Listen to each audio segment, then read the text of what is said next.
The next chapter is Forest, Wildlife and Humans. ഇതൊരു interview ആണ്. It's an interview with N.R. Rano. He's a researcher.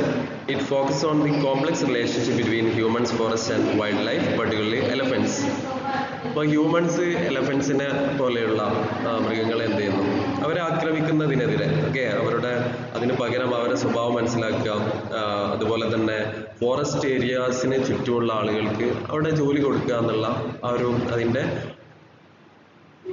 കൈകാര്യങ്ങൾ അവരെ ഏൽപ്പിക്കുക എന്നുള്ളൊരു theme ഇതിൽ വരുന്നുണ്ട്. അപ്പോൾ അങ്ങനെ ഹ്യൂമൻ ആനിമൽ കോൺഫ്ലിക്റ്റിൽ നിന്നും കോ എക്സിസ്റ്റൻസിലേക്കുള്ള ഒരു ട്രാൻസിഷനാണ് ഇവിടെ ഉദ്ദേശിക്കുന്നത്.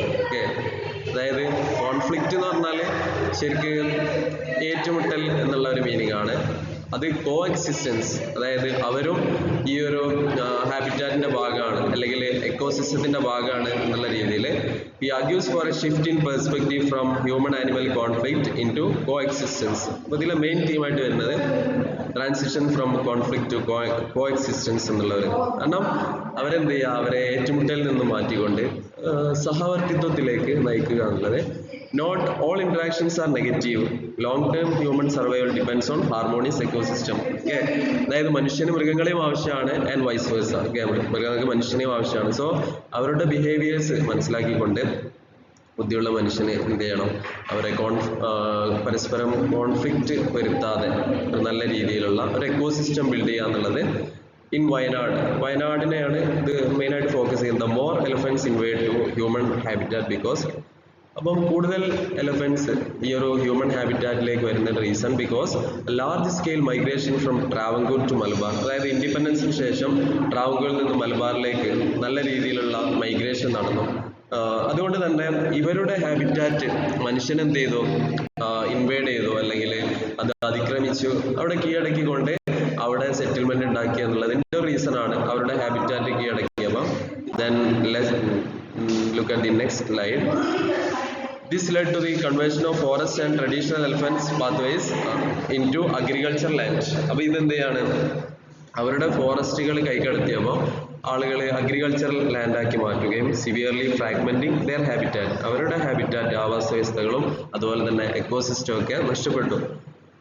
ദെൻ ബ്രഹ്മഗിരി നീലഗിരി ലാൻഡ്സ്കേപ്പ് എന്ന് പറയുന്നത് it's A crucial elephant habitat. അതായത് ഒരു ഫോറസ്റ്റ് ഏരിയ ആണ് ബ്രഹ്മഗിരി നീലഗിരി എന്ന് പറയുന്നത്. കേരള, കർണാടക അതുപോലെ തന്നെ തമിഴ്നാട് മേഖലയിലുള്ള ആ ഒരു forest area crucial elephant habitat ആണ്.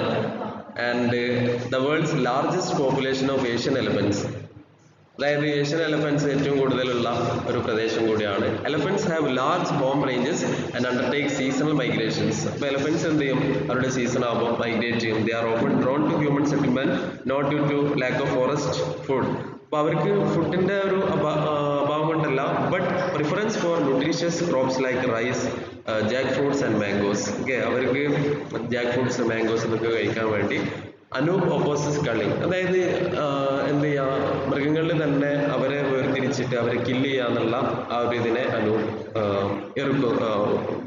അതിനെ എതിർക്കുന്നു. He suggest to include indigenous people in forest management. അപ്പൊ അദ്ദേഹം പിന്നെ ചെയ്യുന്ന ഒരു സൊല്യൂഷൻ എന്ന് പറഞ്ഞത്, അല്ലെങ്കിൽ അദ്ദേഹം പ്രപ്പോസ് ചെയ്യുന്ന ഒരു സൊല്യൂഷൻ എന്ന് പറഞ്ഞത് ഫോറസ്റ്റ് മാനേജ്മെന്റിൽ കൂടുതൽ ഇൻഡിജിനിയസ് പീപ്പിൾ, ലോക്കൽ പീപ്പിൾ ഉൾപ്പെടുത്തുക.